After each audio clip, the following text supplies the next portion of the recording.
एक हसीना थी में अब तक आपने देखा कि कैसे अश्विन और सुनहरी की मुलाकात हुई, जिसके तुरंत बाद शहर में एक के बाद एक लोगों की मौत होने लगी।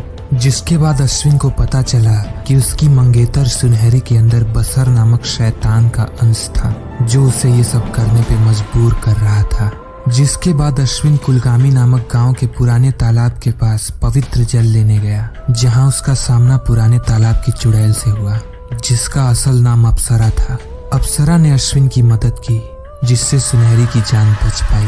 पर अश्विन अप्सरा को भी उस तालाब से मुक्त कराना चाहता था, जिस वजह से वो वापस पुराने तालाब के पास आया, जहां उसे पता चला कि उसके पिता की मौत बसर के ही वजह से हुई थी। और अब आगे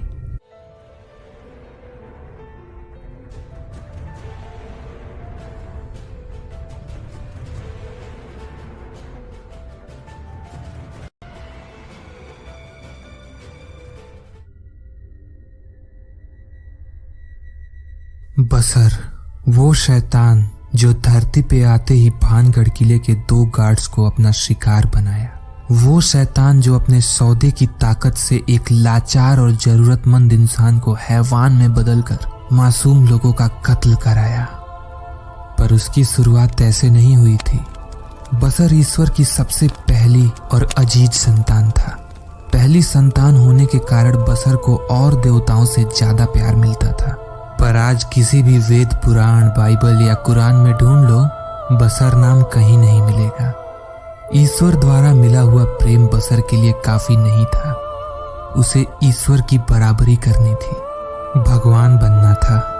बसर अपने आप को और देवताओं से ऊपर समझता था, पर ऐसा होता भी क्यों ना, ईश्वर ने उसे बहुत ही बारीकी से बनाया था। माना जाता है कि बसर देवताओं में सबसे होशियार और सुंदर था। ईश्वर तो उसे प्यार करते थे, पर बसर को लगा कि वो ईश्वर के बराबर है।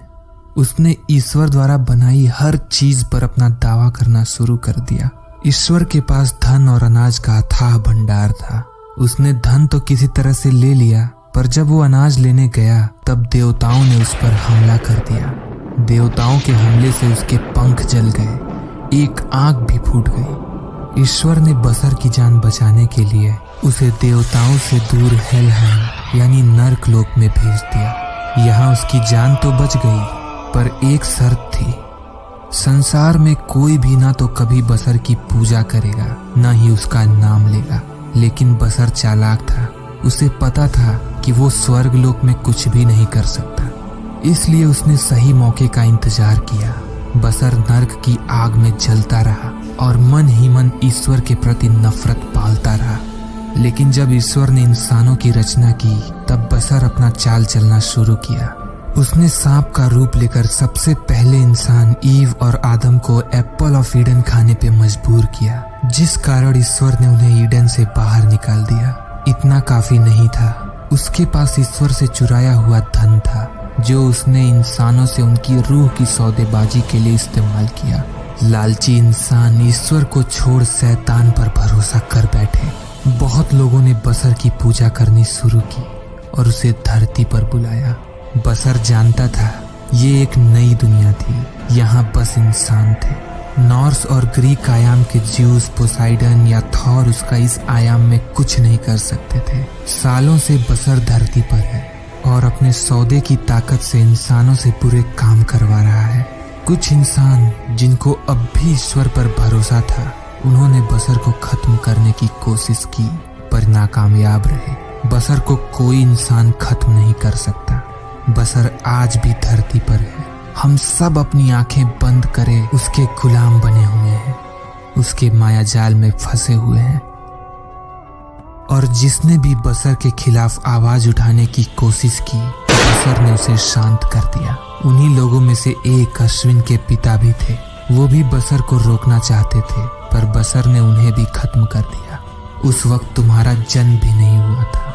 अश्विन इन सभी बातों से हैरान था। उसे समझ नहीं आ रहा था कि वो कैसा महसूस करे, उस पिता के लिए दुखी हो जिसे उसने कभी देखा ही नहीं, या उस शैतान से बदला ले जिसे वो जानता नहीं। अश्विन ने गुस्से में कहा, मैं उस शैतान को नहीं छोड़ूंगा। वो एक देवता था, इसलिए उसे मारा नहीं जा सकता। तो हम उसे रोकने के लिए क्या करें? एक तरकीब है। तो क्या अश्विन बसर का सामना कर पाएगा? क्या है वो तरकीब जिससे बसर को रोका जा सकता है? इन सब के जवाब आपको मिलेंगे इस कहानी के अगले भाग में। बसर एक शैतान, चैप्टर 2 जल्द आ रहा है बिली एनिमे।